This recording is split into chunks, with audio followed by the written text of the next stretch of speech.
दोस्तों, my YouTube channel AN math class में आपका स्वागत है। आज के क्लास में हम सीखने वाले हैं घनमूल। घनमूल निकालने का सबसे बेस्ट तरीका हम बताएंगे, तो इस वीडियो को मिस मत कीजिएगा, शुरू से अंत तक जरूर देखिए, जिससे कि आप भी बहुत ही कम समय में इसका उत्तर निकाल सकेंगे।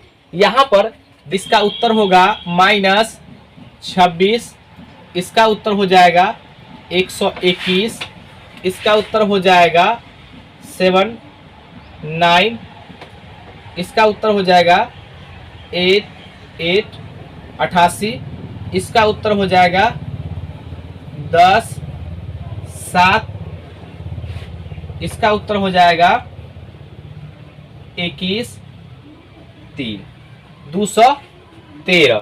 यहाँ पर आपके मन में एक सवाल आ रहा होगा कि आप ये जो है उत्तर कैसे लिख दिए हैं, कहीं आप तो याद तो नहीं किए हैं?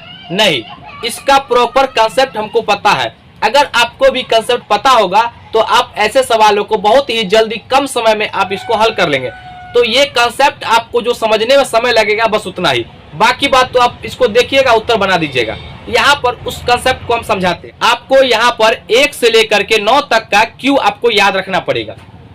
1 का क्यू 1 होता है, 2 का क्यू 8 होता है, 3 का क्यू 27 होता है, 4 का क्यू 64 होगा, 5 का क्यू 125, 6 का क्यू 216, 7 का क्यू 343, 8 का क्यू 512, 9 का क्यू 729, 10 का क्यू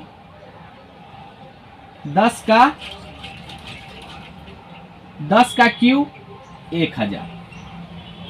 आप यहां तक याद रखिए, 1 से लेकर के आपको 9 तक का ही क्यू याद रखना है। आपको फोकस क्या करना है? अगर 1 का क्यू करते इकाई अंक पे फोकस करना, हमेशा इकाई अंक पे। 1 का क्यू 1 होता है, 2 का क्यू 8 होता है, 3 का क्यू इसका इकाई अंक 7 होता है, इसका 4 आता है, इसका इकाई अंक 5 आता है, इसका इकाई अंक 6 आता है। 7 का क्यू करेंगे तो इसका इकाई अंक 3, 8 का क्यू करेंगे तो इसका इकाई अंक 2, 9 का क्यू करेंगे तो इसका इकाई अंक 9। आप इतना बात याद रखिएगा, सिर्फ इकाई अंक पे फोकस करना है। और यहाँ पर 3-3 अंक को हटाना होता है, 3-3 अंक को। यहाँ पर देखिए लास्ट में 6 है, तो किसका क्यू करना होगा? जो 6 आएगा तो आप कहेंगे यहाँ पर कि सर 6 का क्यू किया है तो लास्ट में 6 आया है, तो ये 6 आ जाएगा। उसके बाद ये 3 अंक को हटा दीजिए, इग्नोर कर दीजिए। बचा यहाँ पे कितना? 17। तो 17 से छोटा कौन नंबर का क्यू वहां तक उससे जस्ट छोटा होना चाहिए? तो 2 का क्यू आता है 8 और 3 का क्यू 27, तो 27 नहीं लेंगे, 17 से बड़ा हो जाता है, छोटा ही लेना है। तो 2 का क्यू 2। और यहाँ पर घनमूल में माइनस का घनमूल माइनस ही होता है। इस बात को थोड़ा हम समझा देते हैं। देखिए -4 का वर्गमूल नहीं होता है, क्योंकि ये इंटर का बात है। इंटर में जब जाएंगे तो इसको ये माइनस जो है इसको काल्पनिक नंबर पढ़ते हैं अंदर में जब रहता है तो। लेकिन यहाँ पर घनमूल में कहीं पर भी अगर 8 लिख दिया, ऐसे लिख दिया यहाँ पे माइनस इस तरीके से, तो यहाँ पर इसका घनमूल जो होगा ये -2 होगा। ये बात आप याद रखिएगा, यानी कि माइनस का घनमूल होता है। उसके बाद यहाँ पर तो ये माइनस आ जाएगा। उसके बाद यहाँ देखिए 1 का क्यू 1 ही होता है, तो 1 आ गया। 3 अंक को इग्नोर कर दीजिए, बचा कितना? 17 71। यहाँ पर इसका क्यू सोचिए, 11 का क्यू 1331 होता है, 12 का क्यू 1728 होता है, तो यहाँ पे 12 हो जाएगा। ये देखिए यहाँ लास्ट में 9 है, तो 9 का क्यू किए हैं तो इकाई अंक कितना आ गया? 9। तो यहाँ पे हम 9 लिख दिए और 3 अंक को इग्नोर कर दीजिए। यहाँ पे 493 है, तो किसका क्यू 493 के छोटा होना चाहिए, बड़ा नहीं। हम बार बार कह रहे हैं छोटा। तो 8 का क्यू कितना होगा? 512, ज्यादा हो जाता है, तो इसका मतलब 7 लेना पड़ेगा, तो ये 79। यहाँ पर 2 है, तो 2 का क्यू देखिए, 8 का क्यू 512 होता है, लास्ट में 2 आ गया, तो यहाँ पर ये 8 आ जाएगा। अब ये 3 अंक को इग्नोर कर दीजिए और ये 681 है, तो इससे जस्ट छोटा क्यू कौन होगा? तो 8 का क्यू क्या होता है? 512। 8 9 तो ज्यादा हो जाएगा, तो 9 ले लेंगे, 8 ही लेंगे। यहाँ पर किसका क्यू लास्ट में 3 आता है? तो देखिए 7 का क्यू करेंगे तो लास्ट में 3 आएगा, तो ये 7 को लेना होता है, 3 को नहीं। तो 7 लिखेंगे यहाँ पर, 7 और 3 अंक को इग्नोर कीजिए। यहाँ पे 1225 है, ये किसके नजदीक में जाएगा?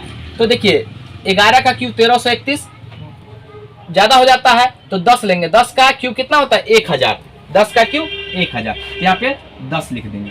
अगला प्रश्न है, यहाँ पर 7 है तो किसका क्यू करने पे 7 आता है, तो 3 का क्यू करने पे 7, इसका मतलब 3 आएगा। यहाँ पे हम 3 को लिखेंगे, 3 अंक को इग्नोर कर दीजिए। अब ये बचा, आपको यही सोचना होगा कि किसके नजदीक जाएंगे। तो यहाँ पर ये 96 कितना है 63, इसका क्यू जो होता है 21 का क्यू इसके नजदीक आता है। 20 का क्यू सोचिए 8000 होता है तो इसका 21 क्यू जो होता है ये 9261 होता है। तो यहाँ पर अगर हम 22 का लेंगे तो इससे ज्यादा हो जाता है, तो यहाँ पर ये कितना हो जाएगा 21, तो इसका उत्तर आ जाएगा 213। तो ये इसका उत्तर हो गया। यहाँ पर एक बात बताना हम भूल गए हैं, ये घनमूल उसी नंबर का होगा जिसका घनमूल होता है। अगर जिसका घनमूल नहीं होता है, अगर अपने नंबर से सेट कर देंगे तो उसका घनमूल कभी नहीं निकलेगा, तब ये फ्लॉप हो जाएगा। इसलिए जिस नंबर का घनमूल होता है उसी का ये निकलेगा, इस तरीके से। तो आज का वीडियो कैसा लगा? अगर वीडियो अच्छा लगे तो इसको लाइक कीजिए, सब्सक्राइब कीजिए और शेयर करना ना भूले। आज के लिए यहीं तक। जय हिंद, जय भारत।